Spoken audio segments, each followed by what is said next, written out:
Bismillahirrahmanirrahim. Assalamualaikum warahmatullahi wabarakatuh. Nama saya Calim Cahyadi dari PGSD 19D. Saya akan mencoba menjawab soal ulangan tengah semester ganjil dari dosen pengampu Faandes Safarandes Asmara MPD, yaitu dengan mata kuliah pemecahan masalah matematika di SD. Nah, untuk soal yang pertama,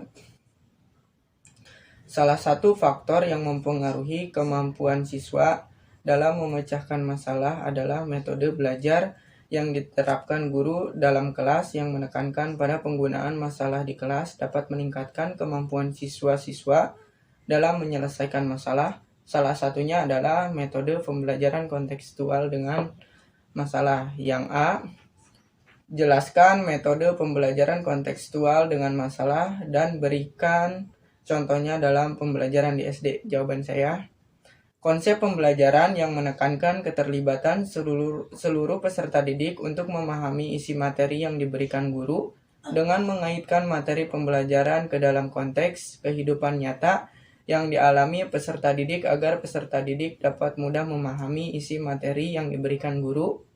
Kemudian akan terwujudnya berbagai macam pemikiran dan berbagai macam terhadap peserta didik. Contohnya, panjang alas segitiga adalah 12 cm dan tingginya 5 cm. Panjang alas segitiga yaitu 12 cm dan tingginya 5 cm. Nah, yang ditanyakan luasnya. Nah, berarti luas sama dengan A dikali T dibagi 2 sama dengan A-nya 12 dikali T-nya 5 lalu dibagi 2. 12 dikali 5 sama dengan 60 dibagi 2 sama dengan 30 cm kuadrat. Nah, contohnya seperti itu. Lalu yang B, penerapan metode pembelajaran kontekstual dengan masalah yang mengintegrasikan pemahaman, konsep bermakna, dan penggunaan masalah-masalah di kelas akan mampu meningkatkan kemampuan siswa dalam memecahkan masalah. Jelaskan dan berikan contohnya. Menurut saya iya, karena konsep belajar yang membantu guru mengaitkan antara materi yang diajarkan dengan situasi dunia nyata siswa dan mendorong siswa membuat hubungan antara pengetahuan yang dimilikinya dengan penerapannya dalam kehidupan mereka sehari-hari. Contohnya, pembelajaran matematika pendekatan konstruktivisme. Kata guru, 10 pangkat 2, lalu siswa menjawab 100. Lalu, 10 pangkat 1 menjadi berapa? Siswa menjawab 10. Lalu siswa bertanya, 10 pangkat 0, lalu guru, mari kita cari berapa 10 pangkat 0. Kamu pasti tahu pangkat menurun satu persatu, apa yang akan terjadi jika 10 pangkat 0. Lalu siswa menjawab 1. Guru, berapa 10 pangkat min 1? Lalu siswa menjawab 0,1.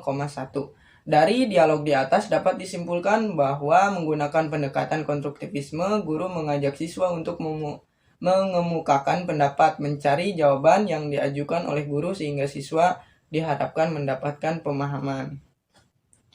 Lalu yang soal nomor 2. Berikut ini merupakan metode dan teknik pembelajaran pemecahan masalah matematika. Coba jelaskan dan berikan dalam setiap metode dan teknik tersebut. Yang A, teknik keterlibatan siswa merupakan sebuah teknik yang sangat berguna dalam mengajar matematika. Keterlibatan siswa merupakan suatu proses yang mengikut sertakan setiap siswa serempak dalam proses belajar.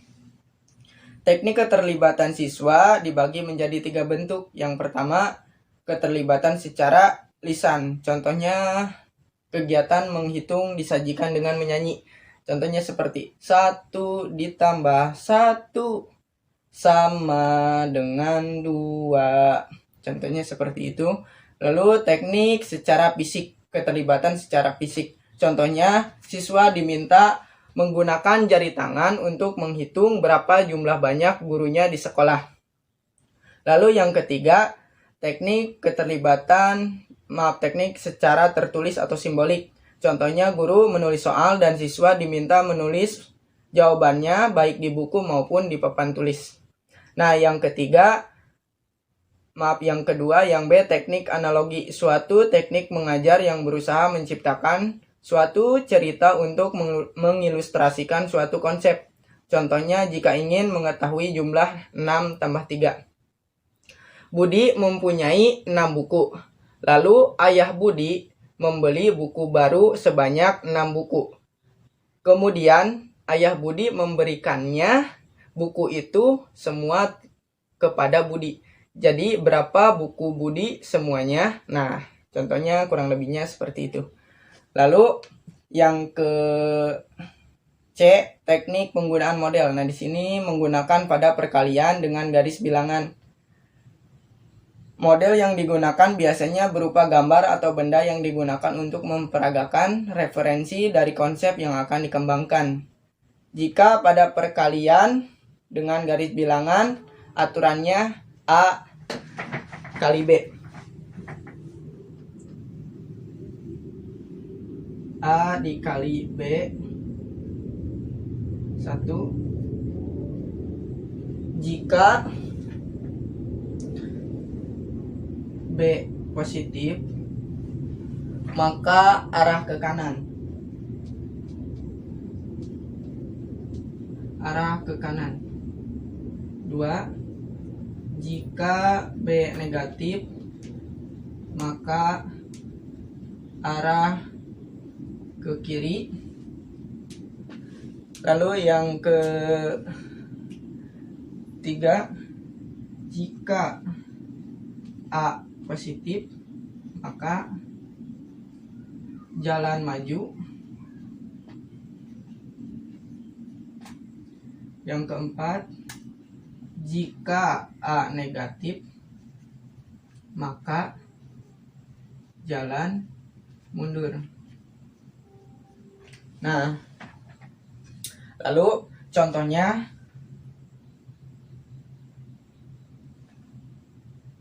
kita menulis dulu garis bilangan.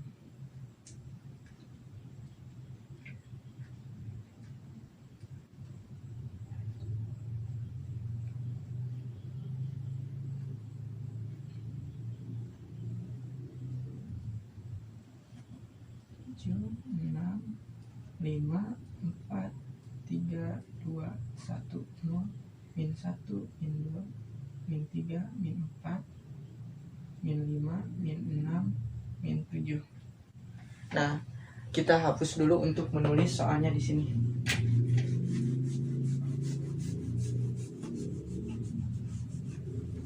Contohnya 2 dikali 3, kemudian 2 dikali min 3. Nah, di sini garis bilangannya 2 langkah loncat 3. 3, 6. Nah, berarti 2 kali 3 sama dengan 6. Nah, karena kenapa positif?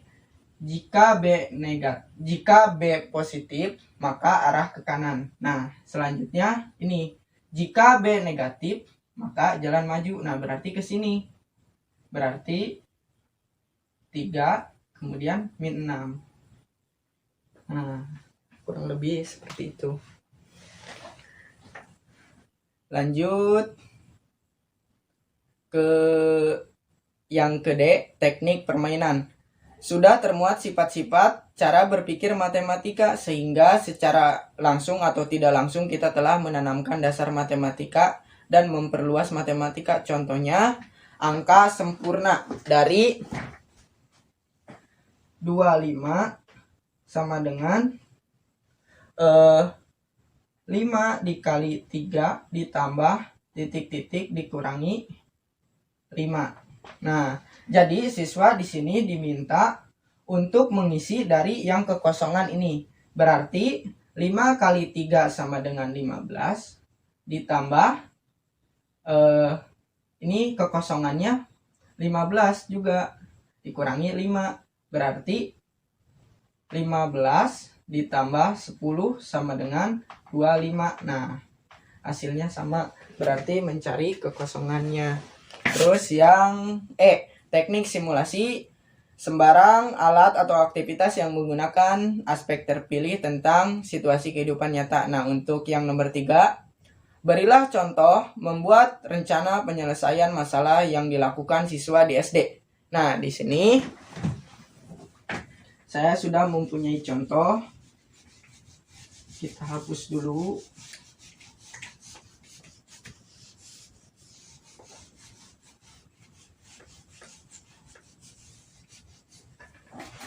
Untuk mengetahui contoh soalnya, satu karung padi mempunyai berat 240 kg. Untuk menyamakan berat satu karung, jadi berapa orang yang diperlukan? Nah, saya di sini mempunyai beberapa solusi peserta didik. Yang pertama, 240 dibagi 6 sama dengan 40. Karena 6 dikali 40 sama dengan 240. Jadi di sini harus 6 orang, sehingga sama jumlahnya menjadi 240. Nah, untuk solusi yang kedua, 240 dibagi 8. Hasilnya 30. Karena 8 dikali 30 sama dengan 240. Nah, di sini berarti jumlah orangnya harus 8. Nah, terus yang solusi yang ketiga, 3 dikali 20 ditambah 6 dikali 30. Nah, hasilnya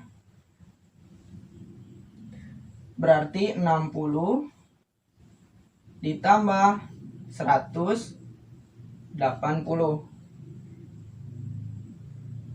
Hasilnya sama 240. Berarti harus ada 3 orang yang beratnya 20 dengan 6 orang yang beratnya 30. Mungkin itu saja jawaban dari saya. Kurangnya mohon maaf. Terima kasih. Wassalamualaikum warahmatullahi wabarakatuh.